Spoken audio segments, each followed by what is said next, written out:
पोल्टू को करवाया अहाना ने गिरफ्तार होकर जाएगा पोल्टू अब जेल, क्योंकि भाई पारो सच्चाई सारी बता चुकी है घर वालों को कि किस तरह से यहाँ पर पारो के साथ जुल्म करता था पोल्टू, और पोल्टो ने पारोस के साथ कितनी गंदी यहाँ पर हरकतें की हैं।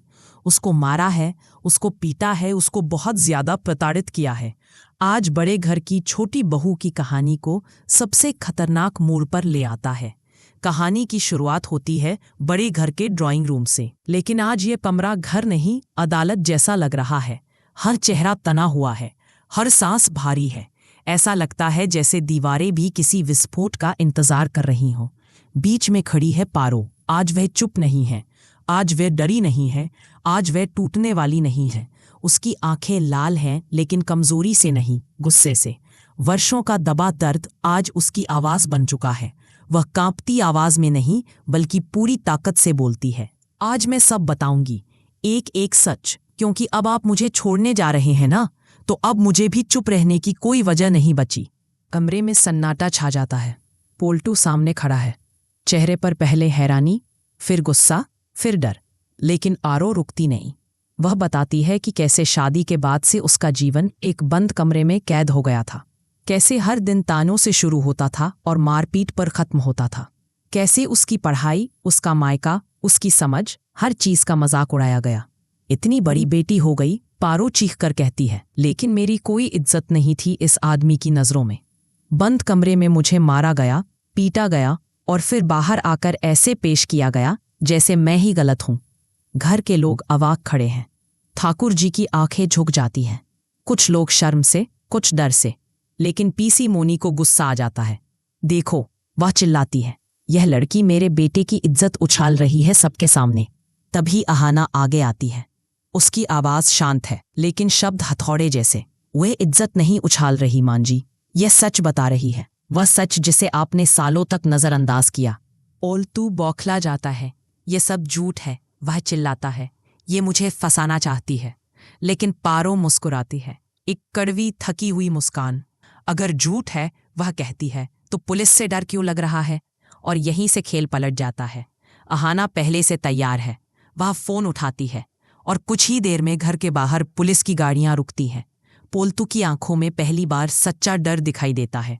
अहाना साफ शब्दों में कहती है, पोल्टू को उसके किए की सजा मिलनी चाहिए, तलाक से पहले, नई शादी से पहले। क्योंकि जो आदमी एक औरत की जिंदगी बर्बाद कर सकता है, वह किसी और को भी बर्बाद करेगा।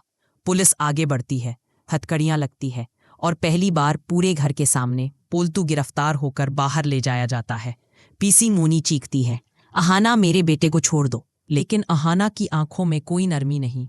जब तक पारो दीदी को यकीन नहीं हो जाएगा कि आपका बेटा सुधर चुका है, तब तक वह जेल में ही रहेगा।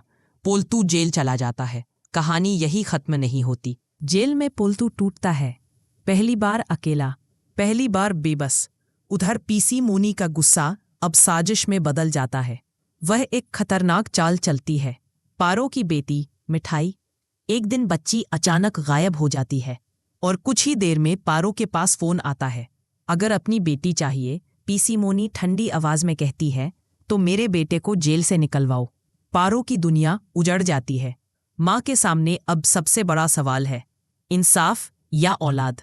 पारो टूटती है। अपनी बेटी के लिए वह समझौता करती है। पोल्टू जमानत पर बाहर आता है और बदले में तलाक देता है। लेकिन तलाक के साथ एक नया तूफान खड़ा हो जाता है, चाइल्ड कस्टडी। पोल्टू अदालत में कहता है, ये औरत मेरी बेटी को पाल नहीं सकती, पढ़ी लिखी नहीं है, कमजोर है। पारो रोती है, लेकिन अहाना आगे आती है।